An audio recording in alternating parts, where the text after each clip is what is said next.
नमस्कार, मैं डॉक्टर विकास कुमार, प्रिंसिपल सनातन धर्म इंटर कॉलेज मीरापुर, जिला मुजफ्फरनगर, आप सभी का अभिनंदन करता हूं। मैं आज कक्षा 10 भौतिक विज्ञान प्रथम अध्याय प्रकाश का परावर्तन व अपवर्तन के अंतर्गत उत्तल लेंस व अवतल लेंस विषय पर आपसे चर्चा करूंगा।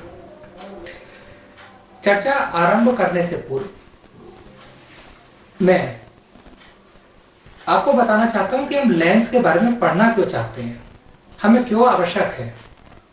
आज के वर्तमान हालात में जब हम mobiles, laptop, desktop, TV, LCD, projector, इन सब का जैसे जैसे हमारे जीवन में उपयोग बढ़ता जा रहा है, हमारी आंखों पर उसका बहुत प्रभाव पड़ता है। साइड इफेक्ट्स के कारण आज आप देख रहे हैं कि अधिकतर हमारे घर में चश्मे लगे हैं, और किसी किसी घर में तो कोई फैमिली ऐसी भी होती है कि अगर 4 लोग एक फैमिली में हैं तो चारों लोग ही चश्मे का यूज करते हैं। चश्मे बनते हैं लेंस से। लेंस के द्वारा या तो हम प्रकाश किरणों को आगे फोकस करना चाहते हैं अपनी, या पीछे, या तो प्रकाश किरणों का सिकुड़ना खत्म हो गया है आंखों के द्वारा, या प्रकाश किरणों का फैलना बंद हो गया है। लेंसों का यही कार्य है। जैसे उत्तल लेंस प्रकाश किरणों को सिकुड़ने का कार्य करता है, अवतल लेंस प्रकाश किरणों को फैलाने का कार्य करता है। ये लेंस मुख्यतः 2 प्रकार के होते हैं जो गोलीय लेंस होते हैं। लेंस है क्या?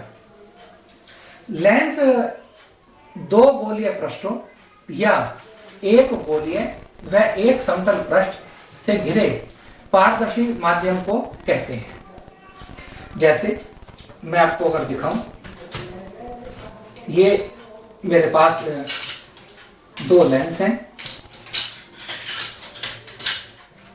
इन लेंसों की अगर मैं बात करूं तो ये लेंस आप देखिए, ये लेंस दोनों पृष्ठ गोलीय हैं, और जैसे कि डेफिनेशन है कि 2 गोलीय पृष्ठों या एक गोलीय व एक समतल पृष्ठ से घिरे पारदर्शी माध्यम को लेंस कहते हैं।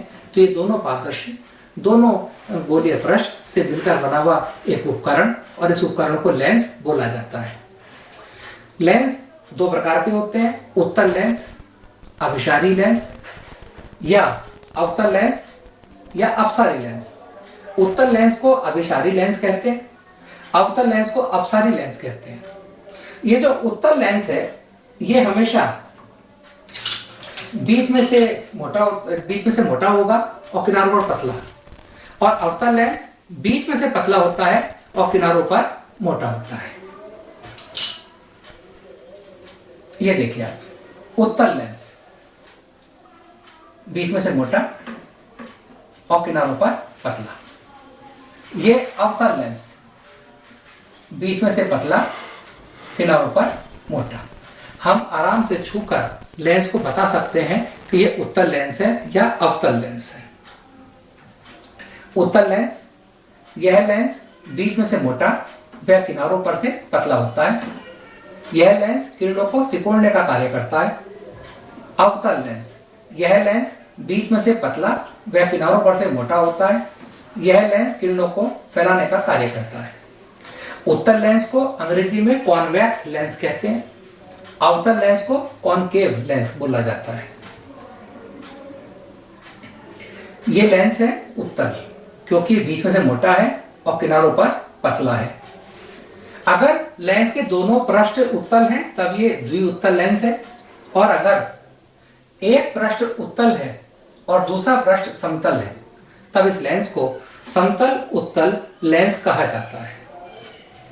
इसी प्रकार मैं बात करता हूं अवतल लेंस की। ये अवतल लेंस है, बीच में से पतला, किनारों पर से मोटा, दोनों पृष्ठ अवतल हैं, किंतु इस लेंस का एक पृष्ठ अवतल है और दूसरा पृष्ठ समतल है, और इस पृष्ठ को हम समतल अवतल लेंस कहते हैं। समतल उत्तल लेंस वह उत्तल लेंस जिसका एक पृष्ठ समतल हो वह दूसरा पृष्ठ उत्तल हो, समतल उत्तल लेंस कहलाता है। वह लेंस जिसका एक पृष्ठ समतल हो वह दूसरा पृष्ठ अवतल हो, समतल अवतल लेंस कहलाता है। इस फिगर को आप ध्यान से देखिए। यह फिगर बताती है कि उत्तल लेंस किरणों को सिकोड़ने का कार्य करता है।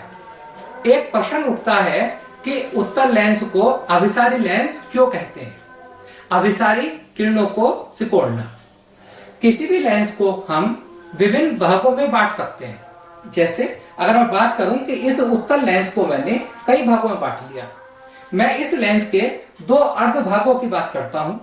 एक जो मुख्य अक्ष के ऊपर का अर्ध भाग है, ये आधा भाग, एक नीचे का आधा भाग। आप देखिए कि जो किरणें ऊपर के आधे भाग पर लेंस पर गिर रही हैं, जो किरणें ऊपर के आधे भाग पर लेंस पर गिर रही हैं, वो किरणें लेंस के गुजरने के बाद नीचे की ओर सिकुड़ रही हैं।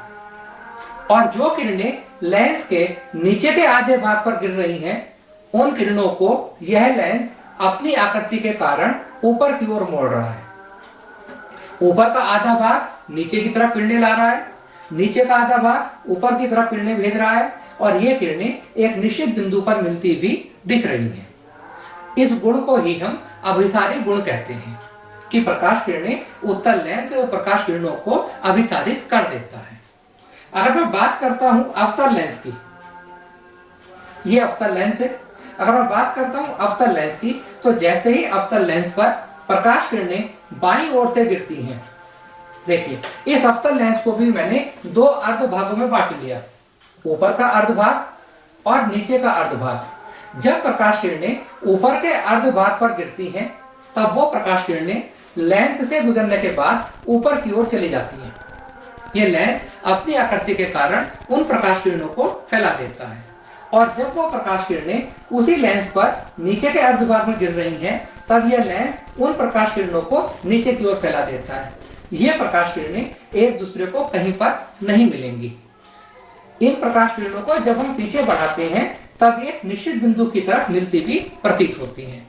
किंतु जब ये किरणें इधर से आई, बाईं तरफ से आई, ऊपर के अर्ध भाग ने प्रकाश किरणों को ऊपर की ओर कर दिया, नीचे के अर्ध भाग ने प्रकाश किरणों नीचे की ओर कर दिया, अपनी आकृति के कारण, क्योंकि ये आकृति और ये आकृति अलग है। इसी गुण को अवतल लेंस का अपसारी गुण कहते हैं, और इसी कारण अवतल लेंस को अपसारी लेंस बोला जाता है। डाइवर्जिंग लेंस, डाइवर्ज कर दिया। इस लेंस को कॉनकेव लेंस कहते हैं, क्योंकि यह लेंस बीच में से पतला है। कॉनकेव, केव मीन्स गुफा, और गुफा बीच में पतली होती है, ये याद आप रख सकते हैं। अवतल लेंस को अपसारी लेंस क्यों कहते हैं? लेंस से संबंधित कुछ परिभाषाएं हमें जाननी होंगी, जैसे वक्रता केंद्र।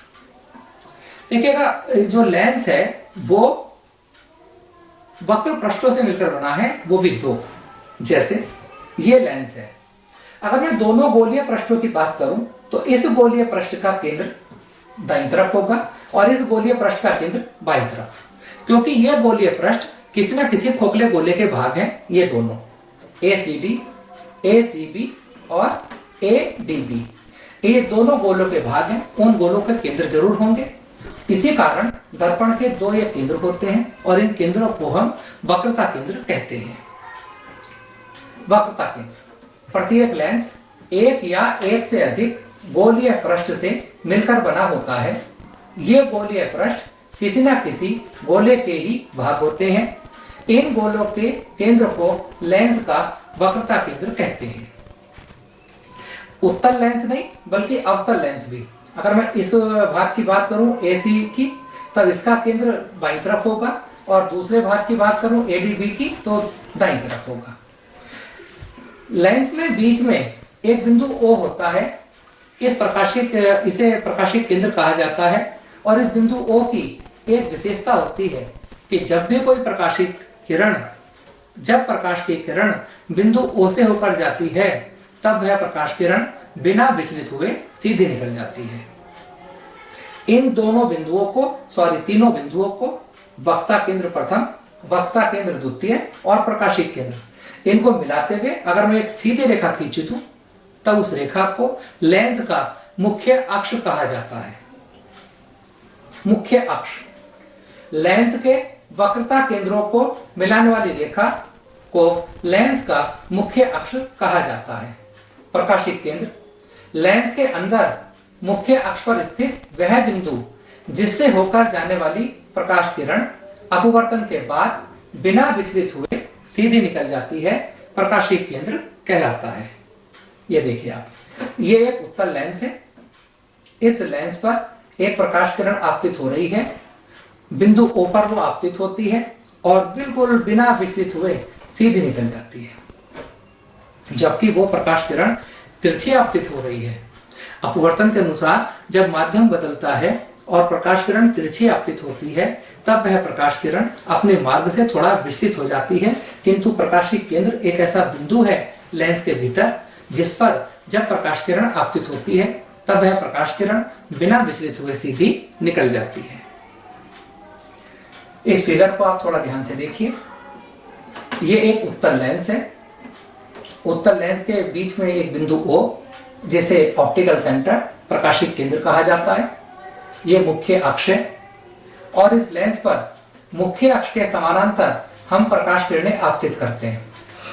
जब उत्तल लेंस पर मुख्य अक्ष के समानांतर प्रकाश किरणें आपतित करते हैं, उत्तल लेंस अपनी आकृति के कारण उन प्रकाश किरणों को एक निश्चित बिंदु की ओर मोड़ देता है और ये प्रकाश किरणें लेंस से गुजरने के बाद एक बिंदु पर मिल जाती हैं। उस निश्चित बिंदु को लेंस का फोकस कहा जाता है। लेंस के फोकस और प्रकाशीय केंद्र के बीच की दूरी को लेंस की फोकस दूरी कहते हैं। जब लेंस पर उसके मुख्य अक्ष के समांतर प्रकाश किरणें आपतित की जाती हैं, तब वे सभी किरणें अपवर्तन के बाद मुख्य अक्ष के जिस बिंदु से होकर गुजरती हैं या उससे आती हुई प्रतीत होती हैं, तब उस बिंदु को लेंस का फोकस कहा जाता है। या तो लेंस के फोकस पर मिलती हैं या फोकस से आती हुई प्रतीत होती हैं। लेंस के दो फोकस होते हैं, प्रथम फोकस और द्वितीय फोकस। मैं उत्तल लेंस के दोनों फोकस की बात करता हूं। यह एक उत्तल लेंस है। लेंस के बाईं ओर एक निश्चित बिंदु है। उस बिंदु पर यदि हम कोई प्रकाश स्रोत रख दें, तब उससे चलने वाली किरणें लेंस पर गिरती हैं और लेंस पर गिरने के बाद मुख्य अक्ष के समानांतर हो जाती हैं। ऐसे निश्चित बिंदु को उत्तल लेंस का प्रथम फोकस कहते हैं। प्रथम फोकस और प्रकाशीय केंद्र के बीच की दूरी को प्रथम फोकस दूरी F1 कहा जाता है।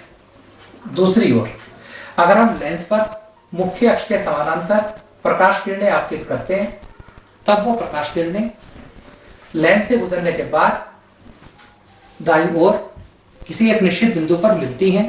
इस निश्चित बिंदु को लेंस का द्वितीय फोकस कहते हैं। द्वितीय फोकस और प्रकाशीय केंद्र के बीच की दूरी को हम द्वितीय फोकस दूरी F2 कहते हैं। इस द्वितीय फोकस को ही हम उत्तल लेंस का मुख्य फोकस भी मानते हैं। उत्तल लेंस के मुख्य अक्ष पर स्थित एक ऐसा निश्चित बिंदु जिससे निकलने वाली प्रकाश किरणें लेंस से अपवर्तन के बाद मुख्य अक्ष के समांतर हो जाती हैं, उत्तल लेंस का प्रथम फोकस कहलाता है। जब उत्तल लेंस पर मुख्य अक्ष के समांतर प्रकाश किरणें आपतित की जाती हैं, तब वे किरणें अपवर्तन के बाद मुख्य अक्ष पर किसी एक निश्चित बिंदु पर मिलती हैं। उस निश्चित बिंदु को उत्तल लेंस का द्वितीय फोकस कहते हैं। अब मैं अवतल लेंस की बात करता हूं। याद कीजिए, उत्तल लेंस का प्रथम फोकस बाईं ओर था और द्वितीय फोकस दाईं ओर। अवतल लेंस में क्या होता है हम देखते हैं। ये एक अवतल लेंस है। मैंने अवतल लेंस पर प्रकाश किरणें आपतित की और ये प्रकाश किरणें ऐसे आपतित की कि जैसे ये इस निश्चित बिंदु की ओर आ रही हैं, जैसा कि डेफिनेशन मैंने बताया था। जब लेंस पर इस प्रकार प्रकाश किरणें आपतित की जाती हैं कि वो प्रकाश किरणें एक निश्चित बिंदु की ओर जा रही हूं और वो प्रकाश किरणें लेंस से गुजरने के बाद मुख्य अक्ष के समांतर हो जाती हैं, तब उस निश्चित बिंदु को अवतल लेंस का प्रथम फोकस कहते हैं। अवतल लेंस के प्रथम फोकस और प्रकाशीय केंद्र के बीच की दूरी को प्रथम फोकस दूरी F1 कहा जाता है। दूसरी फिगर, जब हम अवतल लेंस पर मुख्य अक्ष के समानांतर प्रकाश किरणें आपतित करते हैं, तब वो प्रकाश किरणें लेंस से गुजरने के बाद फैल जाती हैं। उन अपवर्तित किरणों को अगर हम पीछे बढ़ाएं तब वो प्रकाश किरणें एक निश्चित बिंदु F2 से आती हुई प्रतीत होती हैं और इस निश्चित बिंदु को हम लेंस का द्वितीय फोकस कहते हैं। द्वितीय फोकस और प्रकाशिक केंद्र के बीच की दूरी को लेंस की द्वितीय फोकस दूरी F2 कहा जाता है। आपने देखा उत्तल लेंस में प्रथम फोकस बिंदु बाईं तरफ था, द्वितीय फोकस बिंदु दाईं तरफ। अवतल लेंस में प्रथम फोकस बिंदु दाईं तरफ है और द्वितीय फोकस बिंदु बाईं तरफ। अवतल लेंस के मुख्य अक्ष पर स्थित एक ऐसा निश्चित बिंदु जिसकी ओर आने वाली प्रकाश किरणें लेंस से अपवर्तन के बाद मुख्य अक्ष के समांतर हो जाती हैं, अवतल लेंस का प्रथम फोकस कहलाता है। जब अवतल लेंस पर मुख्य अक्ष के समांतर प्रकाश किरणें आपतित की जाती हैं, तब वे किरणें अपवर्तन के बाद मुख्य अक्ष पर किसी एक निश्चित बिंदु से दूर जाती हुई प्रतीत होती हैं। उस बिंदु को अवतल लेंस का द्वितीय फोकस कहते हैं। लेंस से प्रतिबिंब कैसे बनता है? अभी तक जो डिस्कशन हुआ उसमें केवल यह बात क्लियर हुई कि जब लेंस पर मुख्य अक्ष के समानांतर प्रकाश किरणें आपतित करते हैं तब वो किरणें लेंस से गुजरने के बाद एक निश्चित बिंदु की पर मिलती हैं या निश्चित बिंदु की ओर जाती हुई प्रतीत होती हैं और उस निश्चित बिंदु को फोकस कहा जाता है। हमने दूसरी किरण की बात की कि एक लेंस है, लेंस के लिए एक निश्चित बिंदु है कि जब उस पर हम कोई वस्तु रख दें तब उस वस्तु से जब प्रकाश किरणें चलती हैं तब वो प्रकाश किरणें लेंस से गुजरने के बाद मुख्य अक्ष के समानांतर हो जाती हैं। या कोई प्रकाश किरणें ऐसे बिंदु की ओर से आ रही हो, फोकस से आ रही हो, तब वो प्रकाश किरणें लेंस से गुजरने के बाद मुख्य अक्ष के समांतर हो जाती हैं। एक हमने बात की कि जब किसी लेंस पर प्रकाश किरणें ऐसे आपतित हो कि वो प्रकाश किरणें लेंस के प्रकाशिक केंद्र से होकर गुजरती हैं, तब वो प्रकाश किरणें बिना विचलित हुए सीधी निकल जाती हैं। इन किरणों में से हम किन्हीं दो किरणों का चुनाव करते हैं और किसी भी वस्तु का प्रतिबिंब बनाने के लिए हमें कम से कम दो प्रकाश किरणों की आवश्यकता होती है। कोई भी वस्तु असंख्य बिंदु वस्तुओं से मिलकर बनी हुई मानी जा सकती है और उन बिंदु वस्तुओं से बहुत सी प्रकाश किरणें चलती हैं। इन प्रकाश किरणों में से कम दो प्रकाश किरणों की सहायता से हम लेंस द्वारा वस्तु का प्रतिबिंब बना सकते हैं। जैसे मैंने बताया कि प्रकाशिक केंद्र से होकर जाने वाली किरण सीधी निकल जाती है, चाहे वो लेंस अवतल हो चाहे वो लेंस उत्तल हो। जब भी कोई प्रकाश किरण प्रकाशिक केंद्र से होकर गुजरेगी वो सीधी निकल जाएगी, उसमें विचलन नहीं होगा। जब हम किसी लेंस पर प्रकाश किरण आपतित करते हैं और वो प्रकाश इस प्रकार आपतित करते हैं कि वो प्रकाश किरण फोकस की ओर जा रही हो, तब भी वो प्रकाश किरण लेंस से गुजरने के बाद मुख्य अक्ष के समांतर हो जाती है। उत्तल लेंस, हमने उत्तल लेंस पर भी मुख्य अक्ष के समांतर प्रकाश किरण डाली, अपवर्तन हुआ और फोकस से होकर प्रकाश किरण चली गई। कोई प्रकाश किरण अगर फोकस से होकर आती है, लेंस पर गिरती है, गुजरने के बाद मुख्य अक्ष के समांतर हो जाती है। ये मैं शो कर चुका। इन प्रकाश किरणों में से हम कोई सी दो प्रकाश किरण लेते हैं और तब हम प्रतिबिंब बनाना सीख जाते हैं। उत्तल लेंस के बाईं ओर वस्तु हम कहीं भी रख सकते हैं। वस्तु अनंत पर भी हो सकती है, वस्तु अनंत और 2f1 के बीच भी हो सकती है। ये जो C1 पॉइंट है ये फोकस दूरी के दुगने पर है, 2f1। वस्तु 2f1 पर भी हो सकती है, वस्तु 2f1 और f1 के बीच भी हो सकती है, f1 पर भी हो सकती है और f1 और प्रकाशिक केंद्र के बीच भी हो सकती है। इस प्रकार भिन्न भिन्न स्थानों पर जब हम वस्तु रखेंगे तब प्रतिबिंब भी भिन्न भिन्न स्थानों पर बनेंगे, भिन्न भिन्न आकारों में बनेंगे। मैं चर्चा शुरू करता हूं। जैसे अगर वस्तु अनंत पर रखी है, ये उत्तल लेंस है और पहले हम उत्तल लेंस के द्वारा प्रतिबिंब बनना सीखेंगे। जब कोई वस्तु अनंत पर रखी होती है, उनसे प्रकाश किरणें चलती हैं, मुख्य अक्ष के समानांतर आती हैं, लेंस पर आपतित होती हैं और लेंस से गुजरने के बाद वो एक निश्चित बिंदु पर आकर प्रतिबिंब बनाती है और उस निश्चित बिंदु को लेंस का फोकस कहा जाता है। अब हमने वस्तु को अनंत और 2f1 के बीच रखा। हम देखते हैं वस्तु AB रखी है, 2f1 से पीछे रखी है, अनंत के बीच में कहीं रखी है। इसका मुझे प्रतिबिंब बनाना है। प्रतिबिंब बनाने के लिए दो प्रकाश किरणों की आवश्यकता होगी।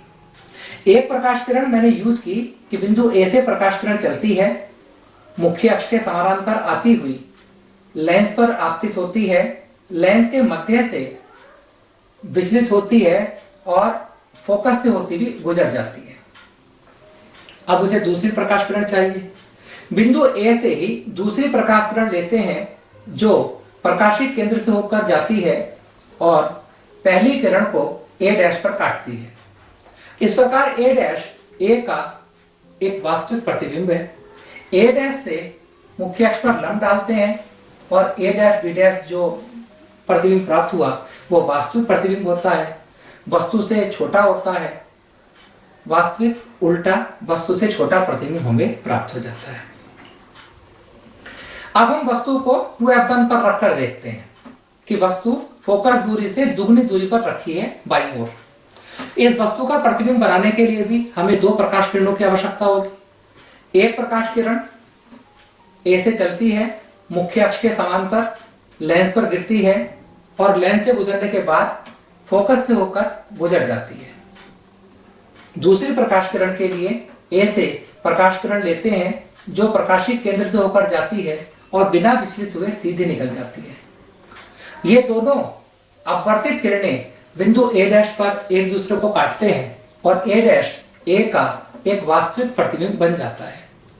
A' से ऊपर मुख्य अक्ष पर लंब डालते हैं और A', B' AB का प्रतिबिंब प्राप्त होता है। यह प्रतिबिंब वस्तु के आकार के बराबर बनता है, उल्टा बनता है और वास्तविक बनता है। आप देख रहे हैं जैसे जैसे वस्तु लेंस के पास हम ला रहे हैं प्रतिबिंब का आकार बढ़ रहा है। प्रतिबिंब उल्टा और वास्तविक बनता है परंतु उसका आकार धीरे धीरे बढ़ता जा रहा है। अब वस्तु को हमने 2f1 और f1 के बीच कहीं रख लिया। आप देखिए AB वस्तु का मुझे प्रतिबिंब बनाना है। प्रतिबिंब बनाने के लिए दो प्रकाश किरणों की आवश्यकता होगी। एक प्रकाश किरण हम B से लेंस पर मुख्य अक्ष के समांतर आपतित करते हैं। लेंस पर प्रकाश किरण गिरती है, अपवर्तित होती है और फोकस से होती हुई बाहर आ जाती है। दूसरी प्रकाश किरण के लिए B से चलती है, प्रकाशित केंद्र से होती हुई नीचे आकर मिलती है और ये दोनों अपवर्तित किरणें बिंदु B' पर एक दूसरे को मिलते हैं। B' का एक वास्तविक प्रतिबिंब है। B' से मुख्य अक्ष पर लंब डालते हैं और इस प्रकार वस्तु से बड़ा, पहली बार वस्तु से बड़ा प्रतिबिंब बनता है जब वस्तु f1 और 2f1 के बीच कहीं होती है। वस्तु से बड़ा प्रतिबिंब, उल्टा प्रतिबिंब और वास्तविक प्रतिबिंब प्राप्त होता है। अब हम वस्तु को थोड़ा और आगे लाते हैं और वस्तु को फोकस पर रखते हैं। जब हम वस्तु को फोकस पर रखते हैं उसका प्रतिबिंब अनंत पर बनेगा, आपको पता है, पर कैसे बनेगा? A से प्रकाश किरण चलती है, मुख्य अक्ष के समांतर लेंस पर गिरती है और लेंस से गुजरने के बाद फोकस से होती हुई निकल जाती है। दूसरी प्रकाश किरण A से लेते हैं, प्रकाशित केंद्र से होकर जाती है और सीधी निकल जाती है। ये दोनों किरणें समांतर हैं। इन दोनों किरणों को पीछे बढ़ाएं तब भी समांतर रहेंगी, आगे तब भी समांतर, और माना जाता है कि प्रतिबिंब अनंत पर बनता है। इस प्रकार फोकस पर रखी वस्तु का प्रतिबिंब अनंत पर बनता है। अब हम एक वस्तु रखते हैं AB और इस वस्तु को प्रथम फोकस f1 और लेंस के प्रकाशित केंद्र के बीच रखते हैं। जैसे ही वस्तु AB रखते हैं इसका हमें प्रतिबिंब ज्ञात करना है। दो प्रकाश किरणों की आवश्यकता होगी। एक प्रकाश किरण ऊपर से A से चलती है, मुख्य अक्ष के समांतर लेंस पर गिरती है। लेंस से गिरने के बाद अपवर्तन होता है और प्रकाश किरण फोकस से होकर बाहर निकल जाती है। दूसरी प्रकाश किरण हम लेते हैं जो प्रकाशित केंद्र से होकर गुजरती है और सीधी चली जाती है। ये दोनों प्रकाश किरणें एक दूसरे के समांतर नहीं हैं बल्कि फैलती जा रही हैं। इन प्रकाश किरणों को जब हम पीछे बढ़ाते हैं तब ये प्रकाश किरणें बिंदु A' पर मिलती हुई प्रतीत होती हैं और A' का एक आभासी प्रतिबिंब है। ए डैश से नीचे लंब डालते हैं और A dash B dash A B का एक आभासी प्रतिबिंब बनता है, सीधा प्रतिबिंब बनता है, वस्तु से बहुत बड़ा प्रतिबिंब बनता है। और पहली बार उत्तल लेंस से आभासी प्रतिबिंब आज आपने बनता देखा, वो भी कब? जब वस्तु फोकस और प्रकाशिक केंद्र के बीच है। इस प्रकार विभिन्न स्थितियों में विभिन्न प्रतिबिंब बनते हैं और साइज बढ़ते चले जाते हैं। जब छठी पोजीशन पर वस्तु रखी है तब प्रतिबिंब भी ऊपर वहीं पर बनता है, बाईं तरफ भी बनता है और आभासी प्रतिबिंब बनता है। अवतल लेंस, अवतल लेंस के द्वारा दो स्थितियों में प्रतिबिंब बनना हम जानते हैं। जैसे एक अवतल लेंस है, मुख्य अक्ष के समांतर प्रकाश किरणें आती हैं, लेंस पर गिरती हैं, लेंस उन किरणों को फैला देता है और इन किरणों को जब हम पीछे बढ़ाते हैं तो ये प्रकाश किरणें F1 पर मिलती प्रतीत होती हैं। इस प्रकार अनंत पर रखी वस्तु का प्रतिबिंब फोकस पर बनता है और यह प्रतिबिंब आभासी होता है। लेंस की दूसरी स्थिति में देखते हैं कि एक वस्तु बाईं ओर रखी है AB, वस्तु AB से A से प्रकाश किरण चलती है, मुख्य अक्ष के समानांतर चलती है, लेंस पर गिरती है और लेंस उन किरण को फैला देता है। इस किरण को हम पीछे बढ़ाते हैं तब यह प्रकाश किरण फोकस से आती हुई प्रतीत होती है। चूंकि प्रतिबिंब बनाने के लिए दूसरी प्रकाश किरण की भी आवश्यकता होती है।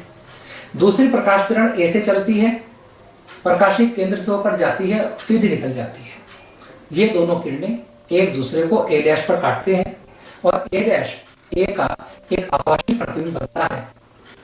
ए डैश से लंब डालते हैं और ए डैश बी डैश हमें प्रतिबिंब प्राप्त हो जाता है, जो वस्तु से छोटा है, सीधा है, आभासी है और वस्तु की ओर है।